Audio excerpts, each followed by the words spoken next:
Memperkenalkan fungsi dan cara kerja alat laboratorium guna menghasilkan riset yang tepat, Fakultas MIPA Universitas Syah Kuala Banda Aceh melatih sejumlah tenaga laboratorium terpadu Universitas Teguh Umar Aceh Barat tentang manajemen laboratorium. Pelatihan peningkatan kapasitas ini dilaksanakan agar peserta memiliki pengetahuan yang tepat dalam mengelola laboratorium Universitas Teguh Umar Kabupaten Aceh Barat terkait manajemen laboratorium dan pengoperasian alat analisis tentang penggunaan alat-alat laboratorium.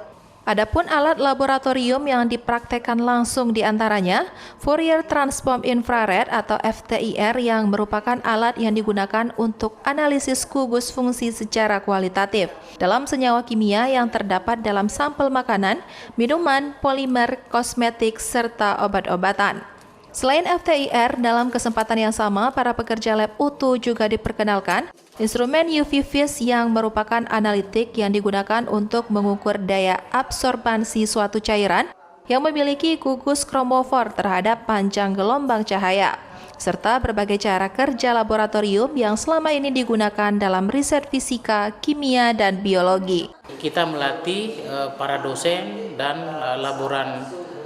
laboratorium terpadu Universitas Teguh Umar dalam tema pelatihan peningkatan pemahaman dan pengetahuan manajemen laboratorium dan teknik pengoperasian alat analisis. Tujuannya tidak lain adalah untuk meningkatkan pengetahuan atau keterampilan bagi dosen dan peranata laboratorium Universitas Teguh Umar, karena mereka memang alat-alatnya sebagian sudah ada, cuma kemampuannya yang perlu ditingkatkan.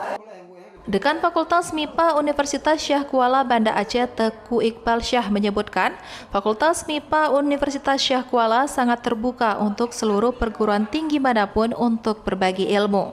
Kebetulan SDM kita, dosen-dosen kita ini alhamdulillah bagus-bagus ya.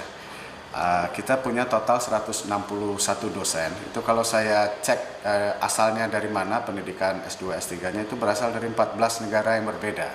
USK ini kan salah satu yang tertua ya.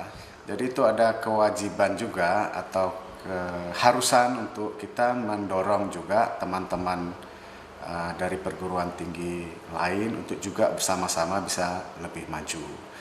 Pelatihan yang berlangsung selama 2 hari ini mendapat respon positif dari para peserta, di mana selama ini mereka hanya memiliki alat laboratorium yang canggih yang belum dilengkapi dengan skill yang mumpuni.